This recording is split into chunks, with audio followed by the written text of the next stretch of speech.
अस्सलामुअलैकुम सामीन 14 सफ़रुल मुज़फ़्फ़र की तारीख शुरू हो चुकी है। 28 जुलाई है।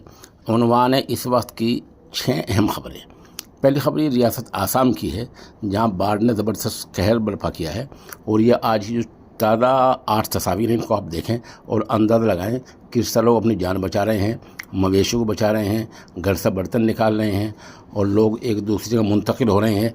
किस तरह की आफत आसाम पर आई है। दूसरी खबर जौहर यूनिवर्सिटी की है। आपको पता है कि जौहर यूनिवर्सिटी के ढहाने का एक हुक्मनामा वहाँ के ज़िला मजिस्ट्रेट ने जारी किया था, लेकिन उस पर रोक लग गई है। अगली समाअत 3 अगस्त को होगी। उस वक्त गालिबन फैसला हो जाएगा, कोई अगली तारीख लग जाएगी। मामला हाई कोर्ट में गया था, लेकिन हाई कोर्ट ने कहा है कि मुतल्लिका रजिस्ट्रार से रुजू किया जाए। उधर आज ये सवाल उठा है कि कॉकरोच पार्टी, जनता पार्टी, उसमें जो मुजाहरा हो रहा था वहाँ पेलेट गन चली है और जिससे एक तालिब इल्म के जिस्म पर निशानात हैं। सवाल है वो किसने चलाई है गोली, किसके कहने पर चलाई है। इसकी बड़ी वजह है कि दिल्ली की जो पुलिस है वो सूबाई सरकार के तहत नहीं आती है, बल्कि बराह रास्त वजारत दाखिला के, मरकज़ी वजारत दाखिला के तहत आती है। इसके बराह रास्त ज़िम्मेदार मुल्क के वज़ीर दाखिला हैं। ये सवाल उठ रहा है।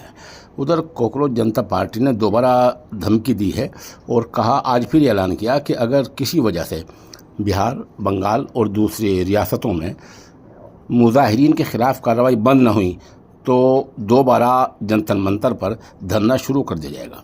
उधर आज एक सवाल और आया है कि राहुल गांधी जो हज़बी इख्तिलाफ़ के यानी अपोजिशन लीडर हैं, पार्लियामेंट में अपोजिशन के रहनुमा हैं, क्या उन्हें पार्लियामेंट में कोई प्रस्ताव लाकर इस ओहदे से हटाया जा सकता है।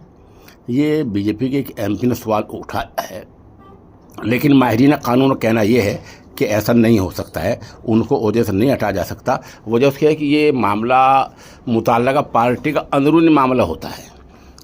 उधर एक सवाल ये उठ रहा है कि जो जंतर मंतर पर मुजाहिरीन पर जो लाठी चार्ज हुआ है उसमें कुछ लोग सादा वर्दी में थे।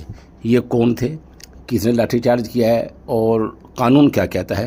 कानून इस बारे में ये कहता है कि अगर सादा वर्दी में है तो ऐसी पहचान लाजिम होनी चाहिए जिससे शनाख्त हो जाए कि ये पुलिस वाला है, अफसर है या आम मुलाजिम है, क्या है, ऐसी पहचान है। अगर ऐसी पहचान नहीं है तो उसकी जवाबदेही तय होनी है।